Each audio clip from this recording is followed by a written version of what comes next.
When people ask how All About Caring started, they usually expect a business story.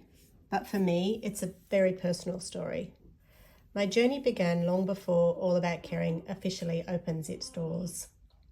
At just 18 years old, while still at university, I started working as a support worker, supporting people with multiple complex disabilities. Early in my career, there were 3 pivotal experiences that shaped everything that would follow. First, during a placement in a nursing home, I witnessed conditions that broke my heart. In just 1 week, I saw people living without dignity, without proper care, and without hope. It left me deeply distressed and with a burning question: surely there's a better way than this. Second, my own family experience drove the lesson even deeper. After my grandmother suffered a series of falls and strokes, she lost her ability to walk and communicate. The nursing home she ended up in, despite everybody's best intentions, failed her. She developed gangrene and ultimately lost her leg. Watching someone I love suffer unnecessary harm and indignity didn't just break my heart, it changed me. It cemented my resolve that no one else should have to endure that kind of neglect. And third, through my work running a day centre after university and supporting people in palliative care, I kept hearing the same stories. People telling me how their home care wasn't meeting their needs, how they felt abandoned and unheard. All these 3 experiences taught me that real care is about more than meeting needs. It's about preserving dignity, choice, and quality of life right to the end. So when we started All About Caring in 2001, in a tiny 2-bedroom apartment with just my now husband and I, our mission wasn't just about providing services. It was about proving that care could be done differently. Care could be done better.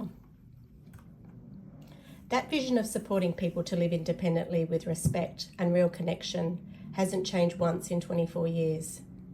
So our story is not just of radical change. It's a story of staying true to what matters while learning how to do it even better. Our support back then, and still today, was based on relationships, trust, and community. Over those first years, our focus was simple: help people live well at home in the community. We weren't talking about supported independent living then, but the building blocks were the same: daily personal care, community participation, before it even had a name. We invested in systems early, like in 2004 when we adopted one of the first IT-based compliance systems, CM3, now part of Telstra Health. Prior to then, it was paper-based rostering and SMS tests and phone calls.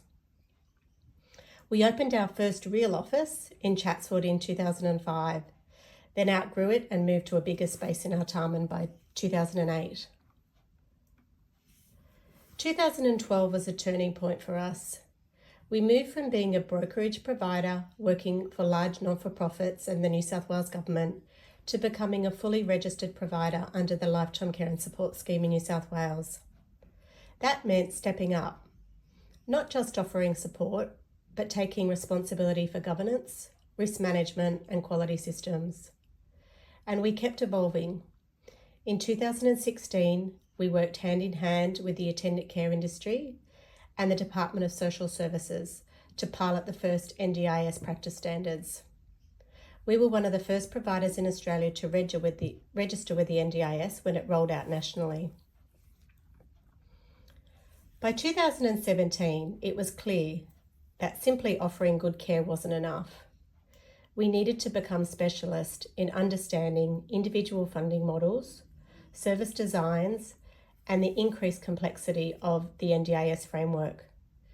We expanded into Victoria and South Australia and became registered with TAC and LSA, while still focusing on what we always had: enabling people to live with dignity, safety, and community connection. In 2020, we registered with the National Injury Insurance Scheme in Queensland, taking the same commitment national. It was around this time we realised something important. The work we'd been doing for nearly 20 years, helping people live independently, was already still at. What we needed to do was formalise it, build the frameworks, the compliance structures, and the staffing models that the NDIS now expected. So we leaned in. As a leadership team, we sat down and we asked ourselves some honest questions. What do we know? What don't we know? And who can we trust to help us learn and grow? We made a conscious decision to find partners who not only had expertise, but who also aligned with our values. 3 key organisations helped guide our next steps. They were the Growth Academy, Resolve, and Tanya Gomez Consulting. Their insights and mentorship gave us the confidence and knowledge to structure our SEAL services the right way, with strong governance, clear processes, and genuine people-centred outcomes at the centre. As part of that evolution, we also made a conscious decision to continue refining and deepening what we specialised in. We know what we're good at: delivering supports to people with a brain injury or a neurodegenerative disease who have multiple and complex support needs. Rather than trying to be everything to everyone, we chose to focus on where we could deliver the greatest outcomes, where our depth of knowledge, experience, and passion could really change lives. But we also knew that to truly deliver at scale, we needed to invest in technology, not just for compliance, but for connection, coordination, and quality assurance. We adopted new platforms that transformed the way we work. Employment Hero, giving our staff a streamlined HR and compliance experience right at their fingertips. Asana, providing a powerful project management system that helps us stay accountable, track progress, and collaborate across teams. Active Campaign, enabling us to communicate more personally and consistently with our clients, families, and our partners. And Visual Care, a comprehensive case management platform that streamlined our rostering, funding management, and client documentation processes, enhancing our efficiency and compliance in delivering SIL services. We didn't just introduce technology for technology's sake. We chose tools that supported people, tools that made our team stronger, more responsive, and more focused on what matters most, delivering exceptional client outcomes. We also knew that in order to create true homes, not just houses, we had to partner with the right SDA providers. And that led us to Empower Livability. A group like us is absolutely committed to client choice, high quality homes, and meaningful partnerships. In them, we found our tribe, an SDA provider who lives and breathes the same values we do. With the right systems, the right partnerships, and the right focus, and the same heart we started with, we stepped fully into the SIL space, stronger, smarter, and more specialised than ever before. In 2021, we celebrated 20 years of service.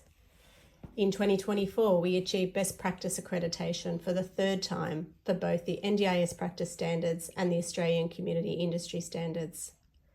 We also moved our head office again, this time to Hunter Street, and now in 2025 back to George Street in Parramatta. Another chapter of growth, but one thing never changed.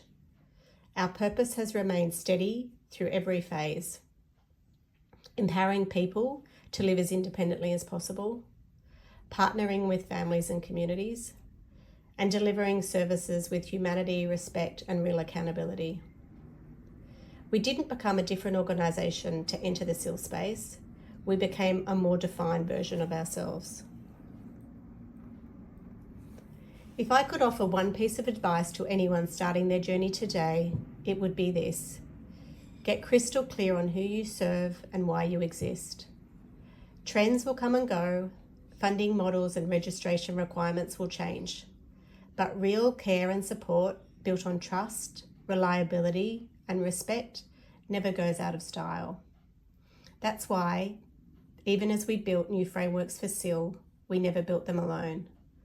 We found the right people to learn from, we partnered with organisations who shared our heart, and we stayed true to our values every step of the way.